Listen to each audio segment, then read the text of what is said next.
icônico foi um pensamento que foi dominante, e para aquilo que nos interessa hoje aqui, sobretudo para a questão da utopia. Nós vamos chegar na utopia daqui a pouco. Então, esse pensamento icônico, eu não sei se vocês leem aqui, vocês leem aqui A Regra e o Modelo? Leram aqui? Alguém de vocês leu esse livro? A Regra e o Modelo?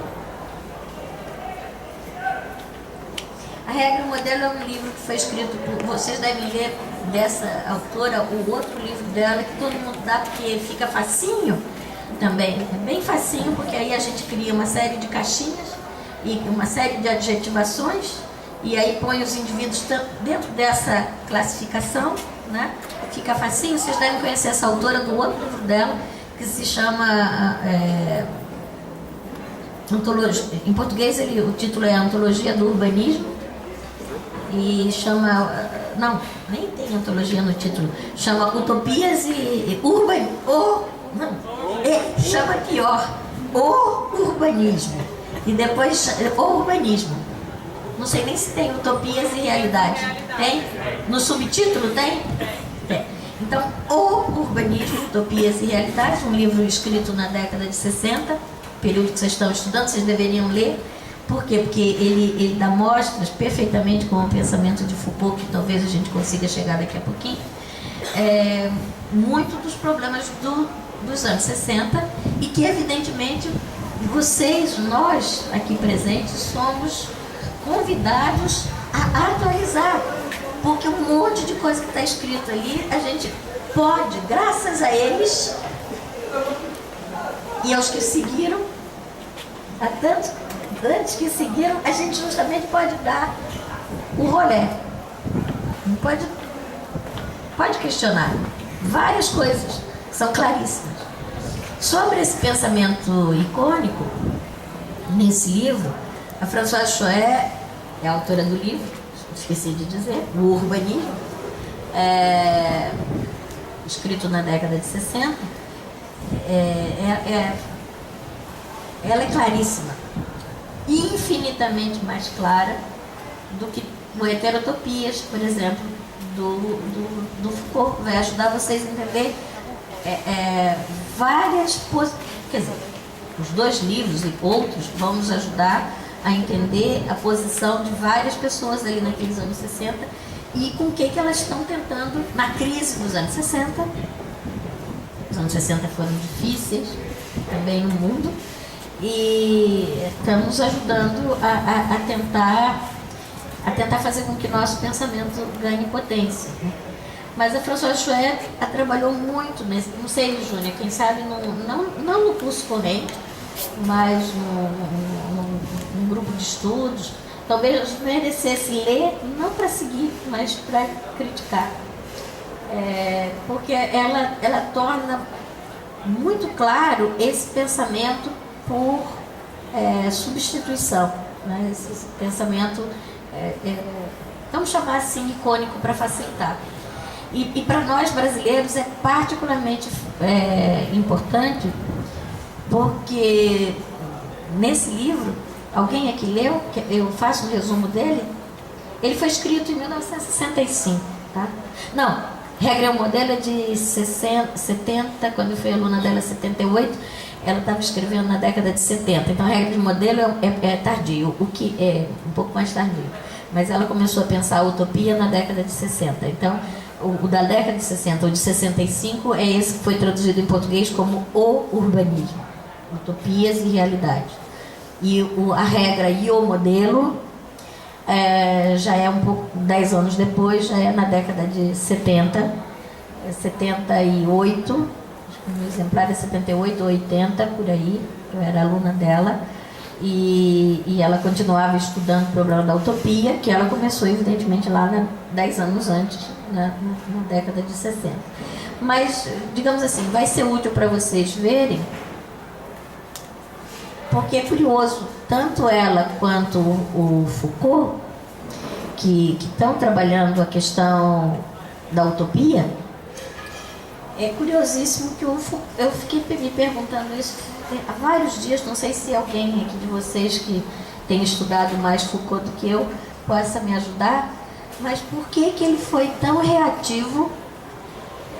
Eu não sei se foi briga dele com a Chouet. Por que ele foi tão reativo em que se publicasse o livro, a conferência dele na Faculdade de Arquitetura sobre as heterotopias? O livro também, só virou livro essa conferência, ele só permitiu, foi uma conferência também dada nos anos 60, que fosse publicada só em 84. E a Chouet, que também estava trabalhando no livro dela, Urbanismo, Utopias e Realidades, vai ser publicado, quer dizer, a continuação disso vai ser esse livro, a regra e o modelo, a continuação.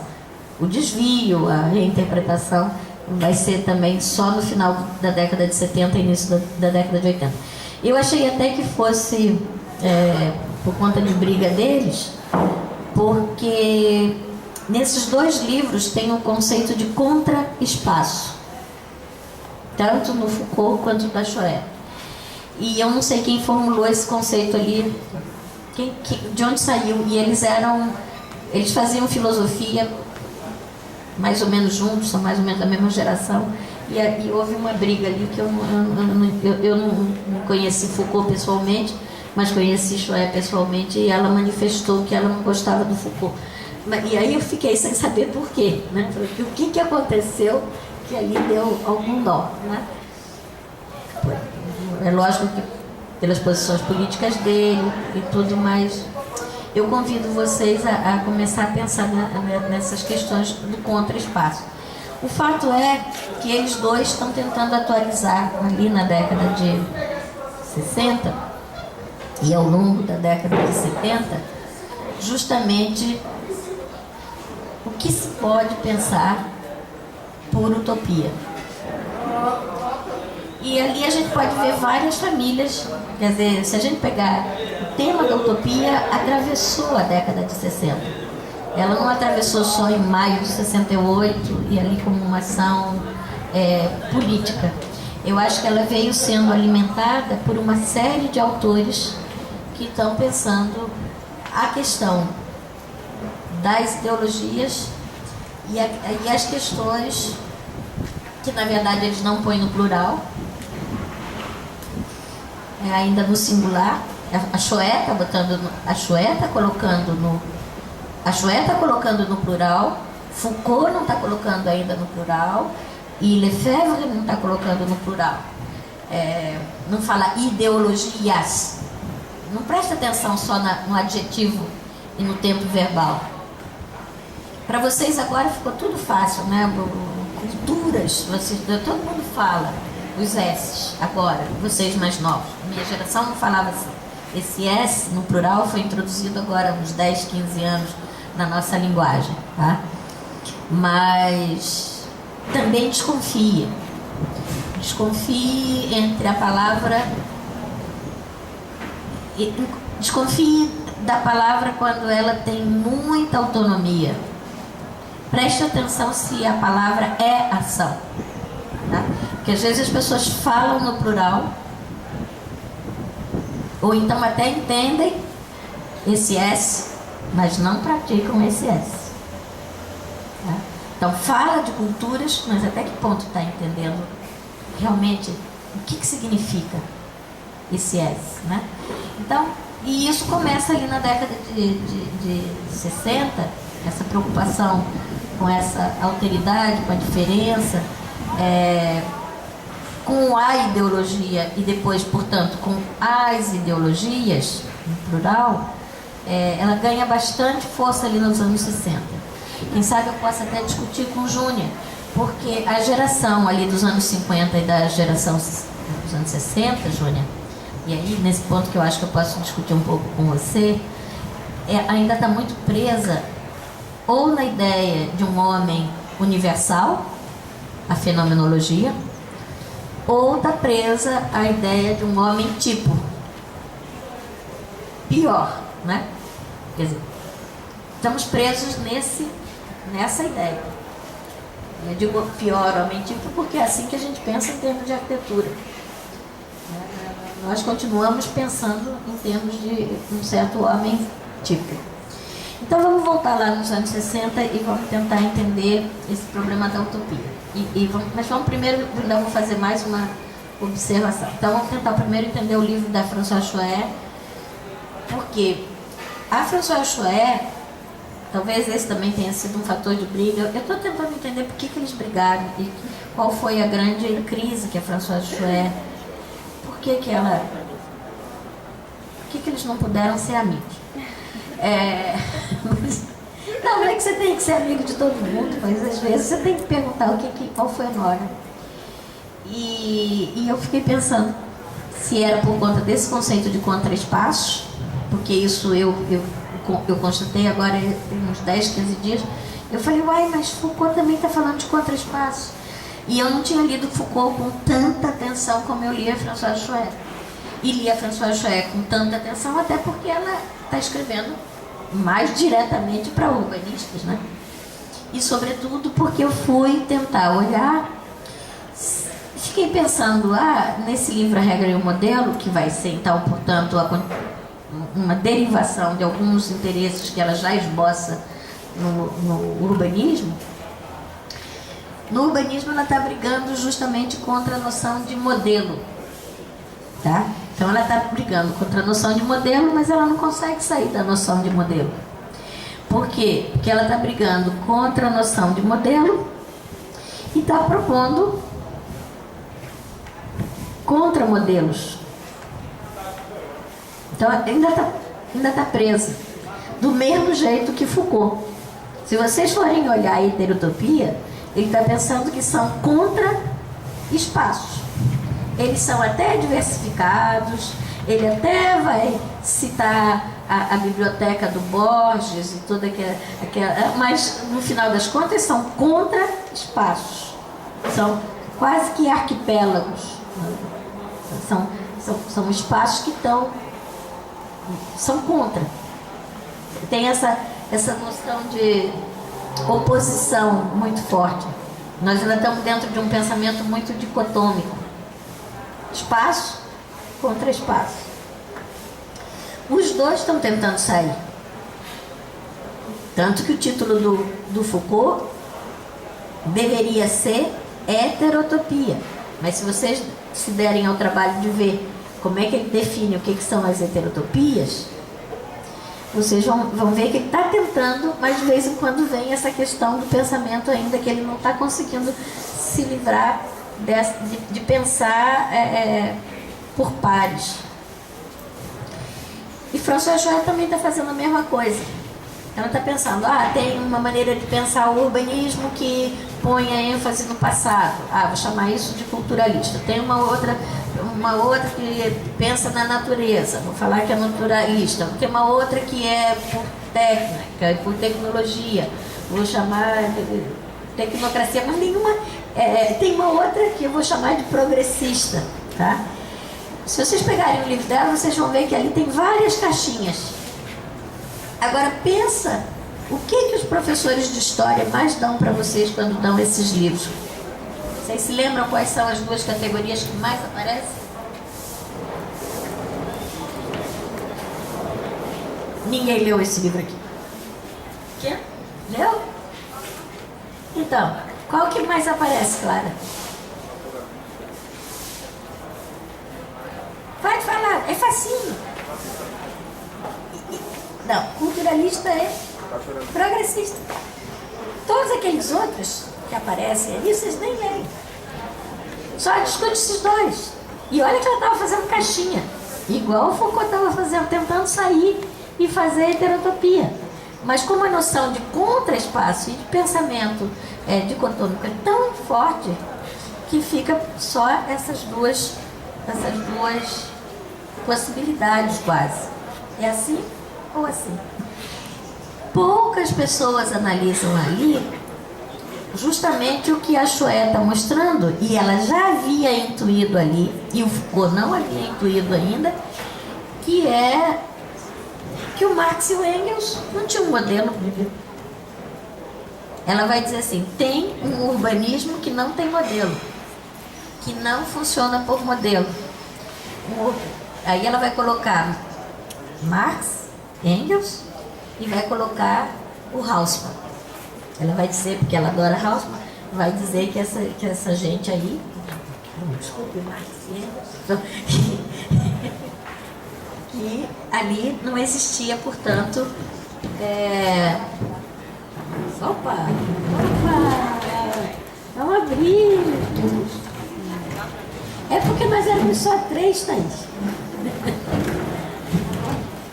Bom, mas aí, então, vocês estão acompanhando no raciocínio. Então, a Françoise Choët, nesse livro, primeiro no Urbanismo, Utopias e Realidades, primeiro ela está começando a pensar a questão da utopia, ela já vê levemente essa questão do icônico. Na verdade, ela ainda não vê a questão do icônico, ela vê a questão do modelo, da reprodução do modelo.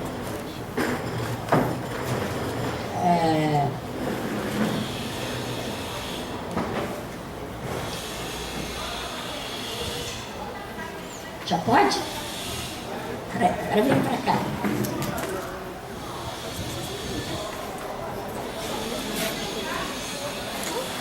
Vocês podem me perguntar se está tudo. Está clarinho, né? Facinho? Essa aula daqui está facinha? Então, vejam vocês. Então, vamos primeiro trabalhar um livro dela, depois eu trabalho outro livro, depois eu volto para a utopia, depois eu vou para a heterotopia. Eu quero discutir com vocês 3 coisas: utopia, heterotopia e atopia. As 3 coisas que eu quero discutir. Sobretudo porque a dificuldade da geração minha, de vocês, não existe esse conceito de geração. Quando eu falo geração é apenas para facilitar. Mas o desafio nosso aqui presente, inclusive nessa crise política que nós estamos vivendo aqui, é ver se a gente trabalha entre nós com todas as ferramentas que a gente tem teóricas, com toda a possibilidade que a gente tem de discussão teórica das coisas, de deslocar esse monte de prefixos que nós criamos só para eludir a discussão central, que é a discussão da atopia. Então a gente vai inventar pensamento distópico, vai inventar tem várias palavras que inventaram agora mas que não trabalha simplesmente esse a negação do topos, a suspensão do topos, tá?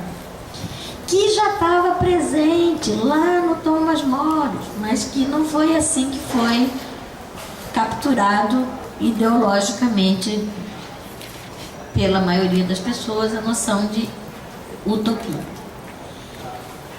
Então vamos lá primeiro, como a gente falou, vamos tentar ver Choët em problema da utopia. Então, voltando, primeiro ponto.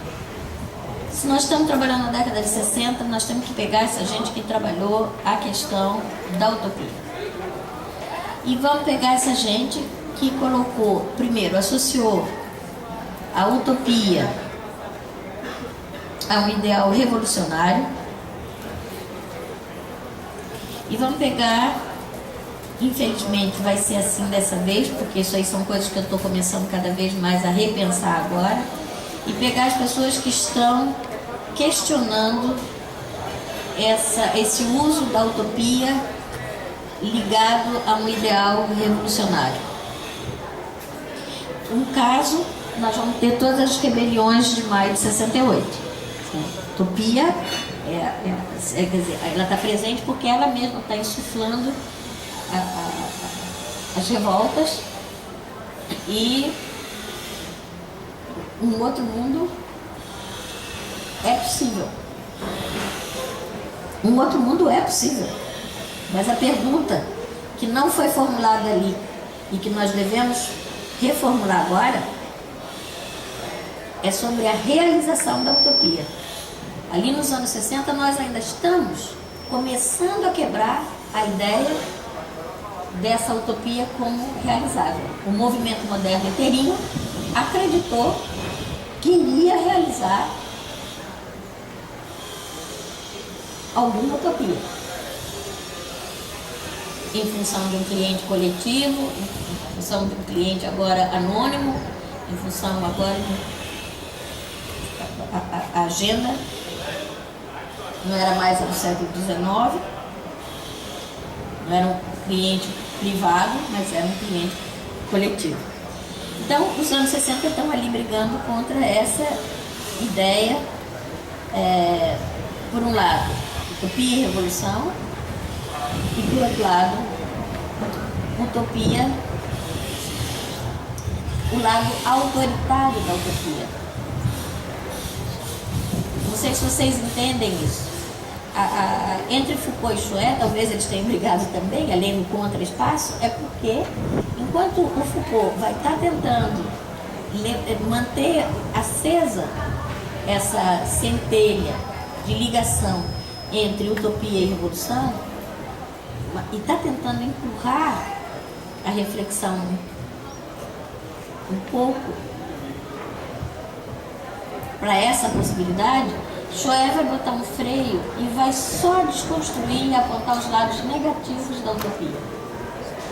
O que é bastante decepcionante para nós, sobretudo para aqueles que cresceram alimentando uma reflexão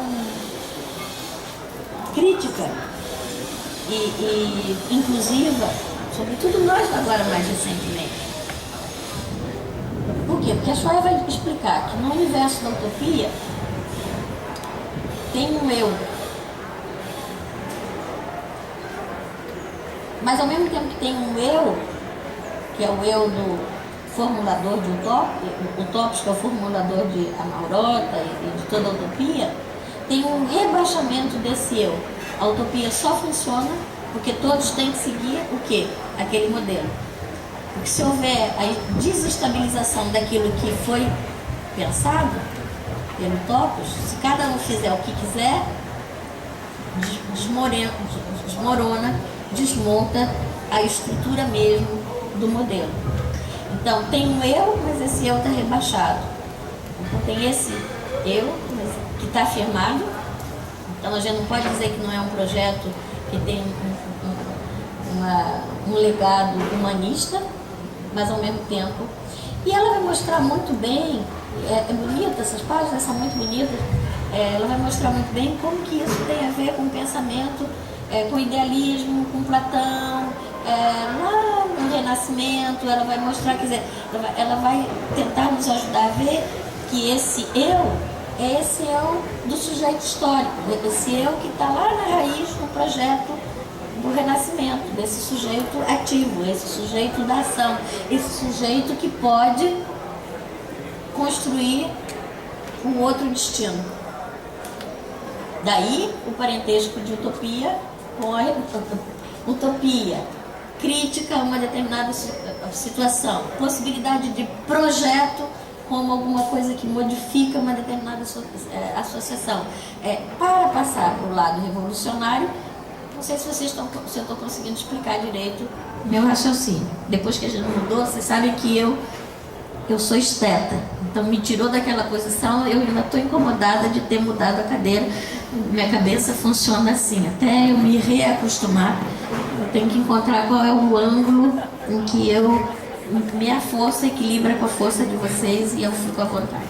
Não é verdade, eu entro num lugar até para dar aula, eu tenho que entender, porque isso aqui é uma pessoa pública, não sou eu, entendeu? Então eu tenho que, é difícil, eu não sou isso. Também não sei o que, eu sou outra coisa, não sei. Bom, então eu preciso de outra situação. Bom, então vamos voltar. Então, a Françoise Choé vai mostrar muito, muito bonito isso, e para a arquitetura foi bonito. Esse livro dela, eu acho que tem.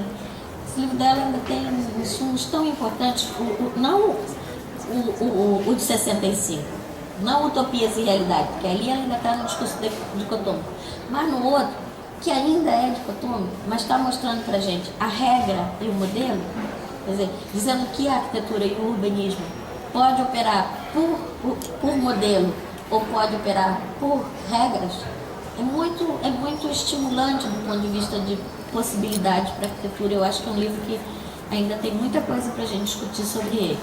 Porque ela vai mostrar que, mais das vezes, a arquitetura e o urbanismo continuam operando, trabalhando, funcionando por modelos.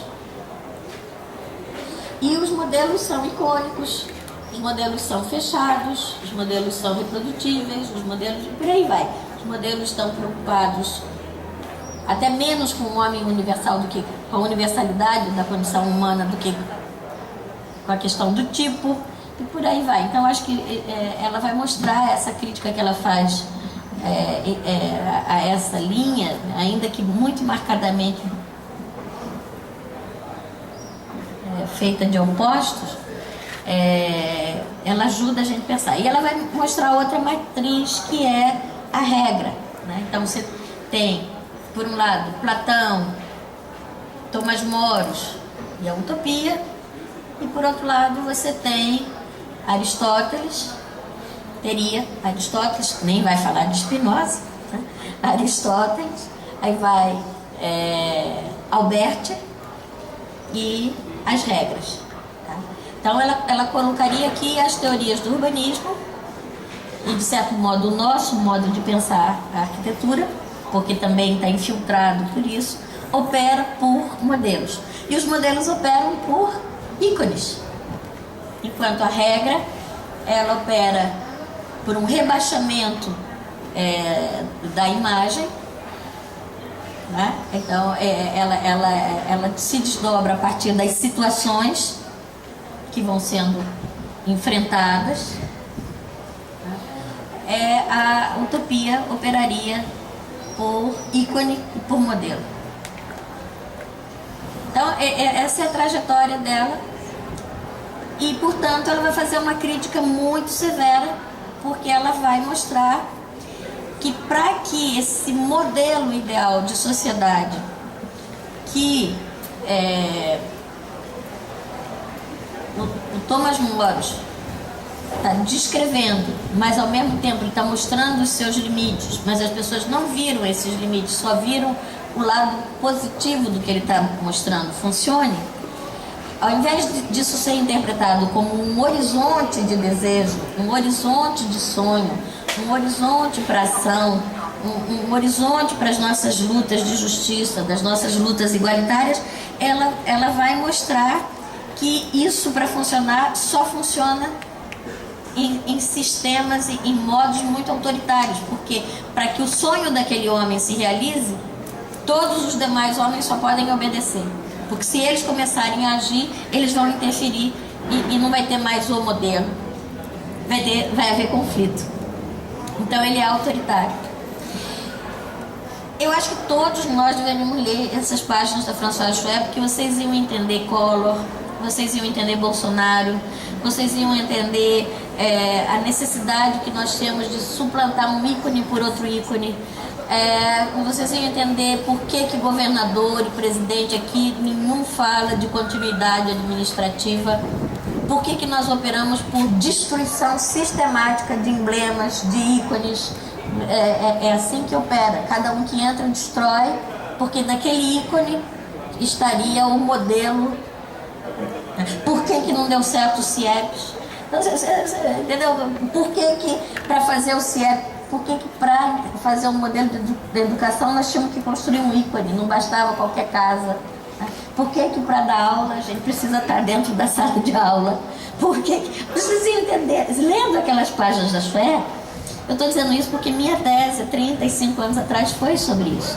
Eu peguei o ícone, peguei a questão icônica na utopia e peguei a questão icônica numa outra coisa que para nós também é muito cara, que é o contrário da utopia. Mas não é o contrário totalmente da utopia. Esse que é o pior drama para a gente. Porque é um pedaço ela é diferente da utopia, mas outra é muito igual. Que são as visões do paraíso.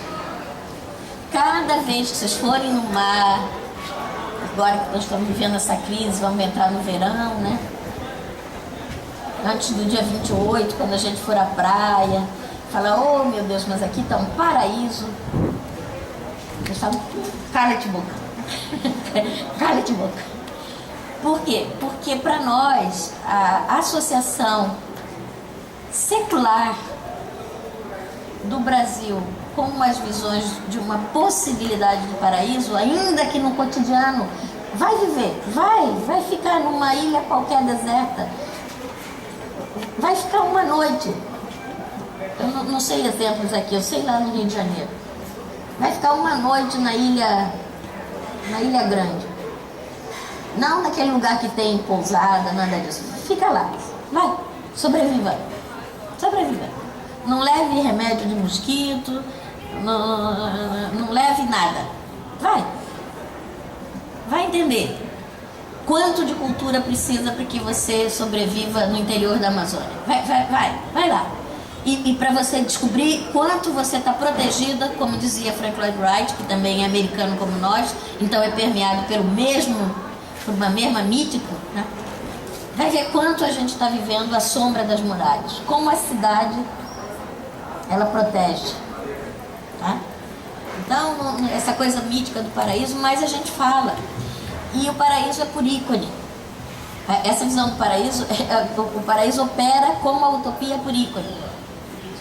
A utopia, vocês sabem, também tem uma frase que nós arquitetos, nós tínhamos que olhar todo dia que a gente fosse fazendo nosso projeto, em que a gente começasse a colocar cada coisa no seu lugar. Assim, aqui vai ser tal coisa, aqui só vai... Aqui é o canto onde eu vou colocar a estante. Aqui, ao invés de imaginar um móvel, né? A gente vai pensar nas coisas todas assim paradinhas. Vão pensando, porque na utopia tem um lugar para cada coisa em seu lugar. Em utopia, quem viu uma cidade já viu todas. Se você for olhando assim, página por página, eu trabalhei muito esse relato, esse discurso do Thomas More e das interpretações que a Xué fez nos anos 60 e 70 do Thomas More. E trabalhei por oposição às regras albertianas, não trabalhei tanto quanto Cacá, que depois Cacá transformou isso realmente num objeto teórico para ele, mas eu li muito Alberti naqueles anos, lá nos anos 1980, e trabalhei muito, aí sim, menos Alberto, mas mais todos os relatos de viajantes, os do século XIX, eu comecei com os do século XIX, porque foram os do século XIX que atualizaram os relatos do século XVI, né, sobre a questão dessa mítica do paraíso. Dos 17, vai até o 17, ainda tem isso muito forte. No 18 é que isso entra em crise. Justamente porque esse mundo onde a gente não precisa trabalhar, onde a gente estende a mão e come banana, onde a gente estende a mão e come caju, onde come coco, onde não é quente nem frio, né? Eu trabalhei todos esses ícones associados à visão do mundo do não trabalho, do não esforço, né? E que a gente então... por que eu fiz isso? Por conta da arquitetura. Porque eu queria saber por que toda vez que você... Primeiro, por que a gente destruía tanto e por que outras sociedades conservavam tanto. E tentei entender também essa questão da arquitetura e disso que nós estamos vivendo aqui, ó. Isso aqui, sabe por que dá certo esse pórtico?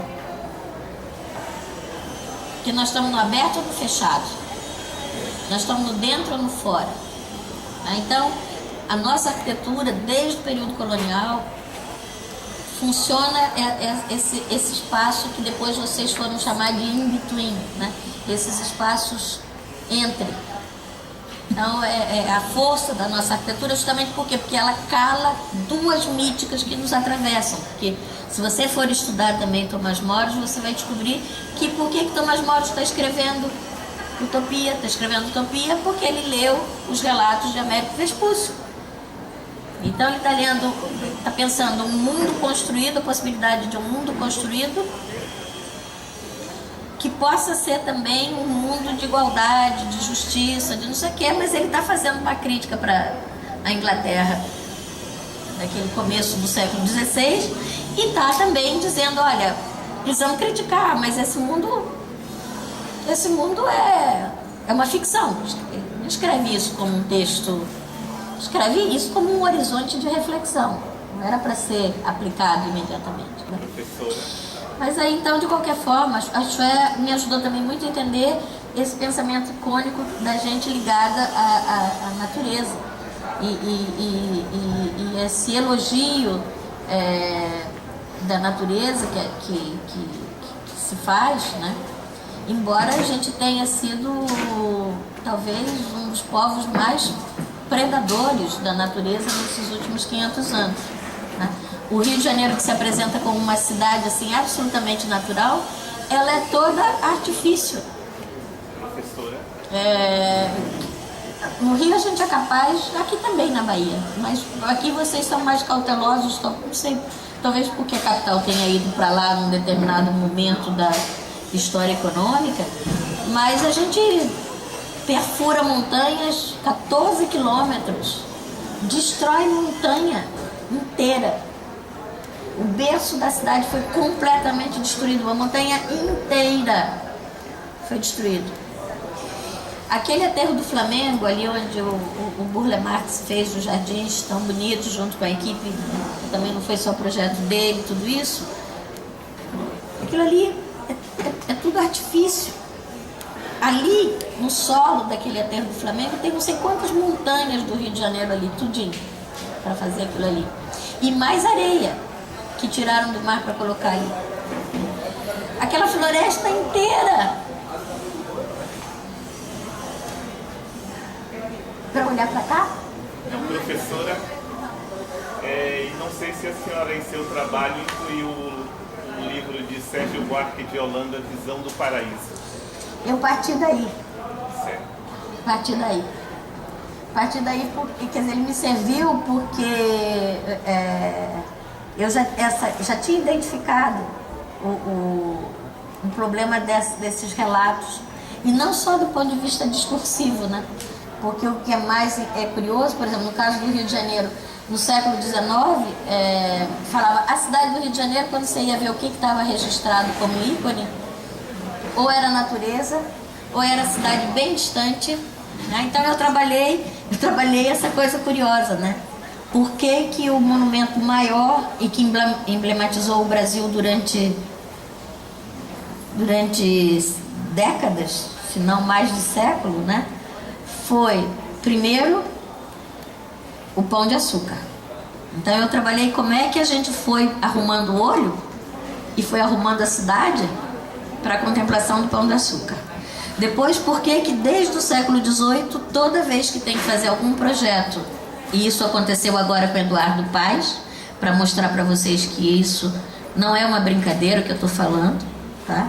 Isso funciona no imaginário dos políticos, e isso tem que funcionar nos nossos imaginários, porque nós estamos aí justamente para verificar o que disso deve ser mantido, o que disso deve ser deslocado.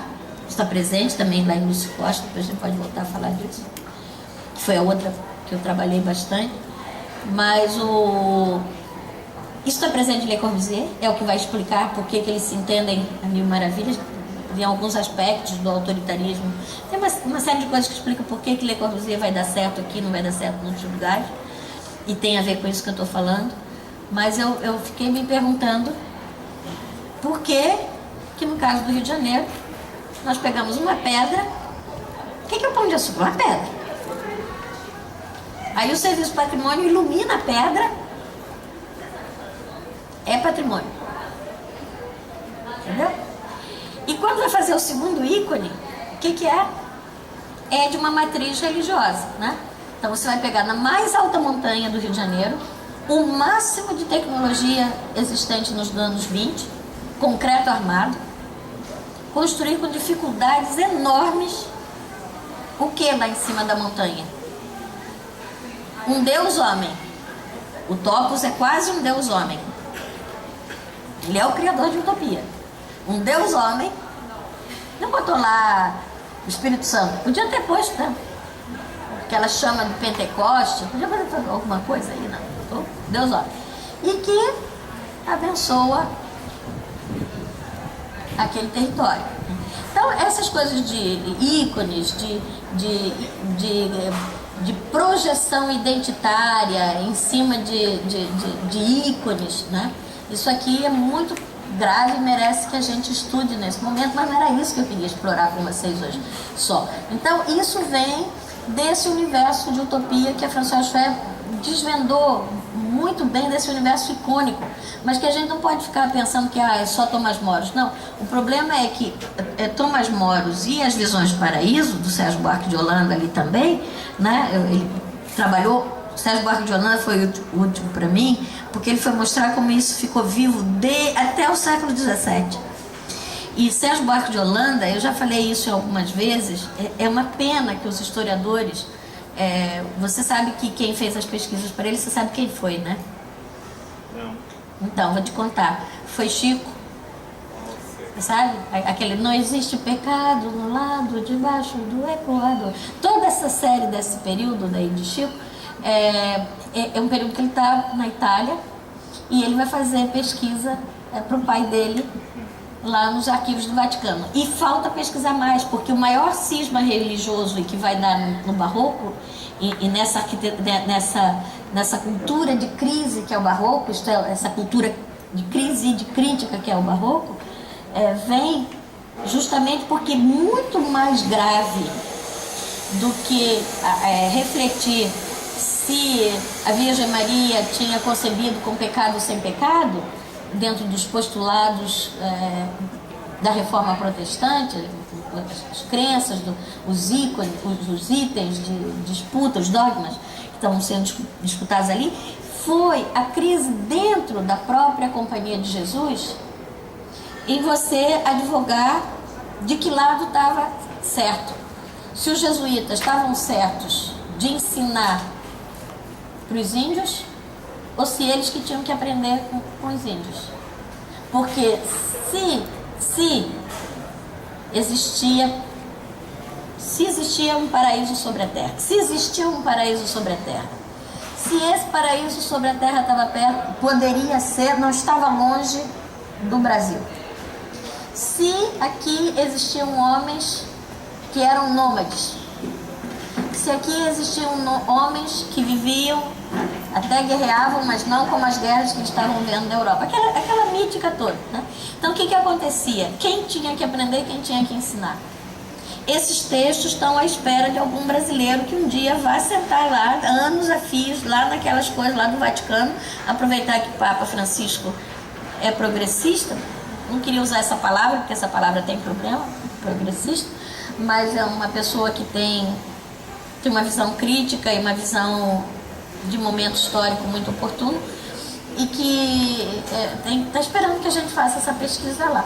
Mas como que já vai embora minha aluna mais dedicada? Eu tenho prova agora. Então vá, boa prova. Vou ficar aqui meia hora sem você, estranhando. Bom, então, esse não é uma brincadeira. Não vai dar para falar sobre isso, porque isso é horas. Senão eu vou falar da tese, não vou falar da tese aqui. Mas esse tema tem a ver, sobretudo, porque nós estamos imersos nesses universos icônicos. Mas nós estamos pior. Nós estamos imersos nessa ideia de que ou a utopia, ou o paraíso, ou que o paraíso está bem próximo, não é longe daqui, ou que a utopia é realizável. E isso veio ao longo desses últimos 500 anos. O texto do Tomás Moros foi escrito também aqui, inspirado no Brasil, como vocês sabem. Ele é o relato de um navegante que conheceu essas terras com os portugueses, um navegante português que veio e andou em outras terras e volta para contar o que ele viu. Então ele viu a ilha de Utopia, a cidade de Amaurota, e embora o Tomás Moros tenha construído essa palavra, né, desse realizável, mas que ele não se fecha nunca, nós transformamos isso ou em alguma coisa possível, e que aí a Françoise Chouet está mostrando que para ela ser possível é só a base de muito autoritarismo, ou a gente imagina que ela está no horizonte da ação, como um realizável. Toda a nossa tristeza é porque a gente pensou que nós íamos realizar a utopia, que nós estávamos encaminhando para a utopia. E nós temos esquecido que nós estamos condenados a uma luta permanente. A cada dia a gente significa o que a gente quer lembrar, o que a gente quer esquecer. A cada dia a gente reitera o que a gente acredita e o que a gente não acredita. Nas menores coisas, nas menores coisas, nas menores coisas. Hoje nós tivemos uma discussão, horas aqui, 20 minutos, com um moço de estacionamento, que tem uma placa de estacionamento que está reservado para gente que não tem, coisa ali, que tem limitação, tá? Chamam de deficiente, tá? Pessoas que têm alguma forma de limitação. Tem uma vaga. Aí o moço queria, porque queria que a gente estacionasse o carro ali. Aí a gente não queria estacionar o carro ali, né? Aí Júnior foi resistente.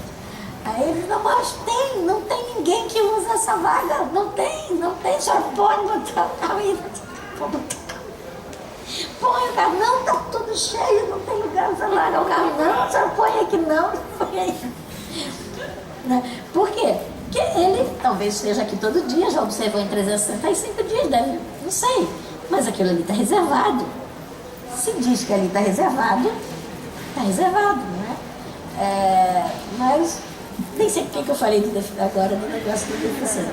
Porque cada dia a gente reitera o que a gente quer lembrar, o que a gente quer esquecer, o que a gente quer transgredir, o que a gente não quer transgredir. Então, essas questões da utopia ocuparam muito, e sobretudo a questão da desconstrução de tudo que sustenta a visão de que a utopia ela vai ser realizada. Que isso que aconteceu a partir do século XVIII, sobretudo a partir da Revolução Francesa, a utopia deixa de ser um relato mítico. Ela entra na história, ela permeia agora a ação política cada vez mais. E ela vai parecendo que é possível sim realizá-la. Afinal de contas, foi feita uma revolução que não foi em todos os lugares. Isso escrevi hoje para uma aluna minha, né? Tem 200 anos que nós estamos pensando e enfrentando a questão política, mas o mundo está cheio de monarquias. Vocês já pararam para pensar que nós somos uma república? Vocês não eram vivos, mas eu não tinham nascido a maior parte de vocês, mas eu tive que votar, acho que foi em 89, né? Se a gente ia querer ou não querer continuar sendo república. 93? Mas vocês não estavam nascidos, isso eu tenho quase certeza, não é? Faz a conta. Não devia. 93, 2003, 2013, não é? Você já estava nascida? Não, 93, 93, 2003, 2013, quantos anos tem? 20 e poucos, né? 25. Então, mas nós tivemos que nos pronunciar. E o que significaria a gente ter voltado a um momento, a um outro sistema, né? Ao reconhecimento de uma hierarquia e de uma desigualdade entre os homens. Isso não é qualquer coisa, entendeu? Eles dizem, não, a rainha aqui na Inglaterra é só um ícone, é só um símbolo. Tá bem. Vai naqueles parques ingleses e vai ali no jardim, fica bem ali comendo sanduíche, aí chega 2 horas da tarde, começam a te mandar embora. Por quê? Porque esse parque ele é de uso livre e público de 11 horas até as 2h30. Porque o conde de não sei quem, que é o proprietário desta terra, abre o parque para a senhora comer. Vai, tenta entrar em algum... eu vi isso nos Estados Unidos, em Nova York. Eu vi praça que está fechada, porque quem tem a chave daquela praça são os habitantes daquele quarteirão. Não é todo mundo pode entrar naquela praça. Vai entender. Então a gente tem que começar também a fazer uma crítica de dentro das nossas próprias instituições, né? Então, esse negócio não é uma brincadeira, mas a utopia entra de qualquer forma na história e ela vai alimentar todo o nosso, põe esse nosso entre aspas, ideal revolucionário, como alguma coisa que a gente vai alcançar, que a gente vai atingir, que a gente enfim atingiu, né? E a gente vai rebaixar a nossa potência de luta. Isso eu estou falando em geral, porque em arquitetura, nem a própria arquitetura é vista como alguma coisa que é um gesto de rememoração ou um gesto de esquecimento. A arquitetura parece que é um gesto qualquer. Isto é completamente despolitizado. Vocês fazem seus projetos, mas é como se vocês fossem indivíduos, como é que eu posso dizer, divididos, né? Você só é político quando vai na cabine de voto e quando está fazendo arquitetura, ou quando está falando, ou quando está usando os adjetivos, ou quando está usando o S, quando está praticando o S, quando não está praticando o S, como se isso, ou quando estacionasse ou não estacionasse. O que eu faço com a guimba do meu cigarro? Imagina, eu sou ecologista, mas não sei enrolar cigarro. Fiz uma exposição quando foi a Eco 92, e todo mundo estava falando do mico-leão dourado. Eu fiz uma exposição dizendo o seguinte: nasci em Mato Grosso. No dia que nós prestarmos atenção no nosso lixo, para onde vai nosso lixo, o mico-leão dourado está salvo. Nós temos que pensar a cidade. Então fiz uma exposição lixo passado a limpo. Ficou linda a exposição. Um passo imperial. Foi maravilhosa a minha exposição, mostrando a relatividade do conceito de lixo, roupa que naquela época ainda não tinha essas coisas de brechó, então o que é lixo para um não é lixo para o outro, tudo, só que fumo, porque, lógico, uma utopia não é realidade.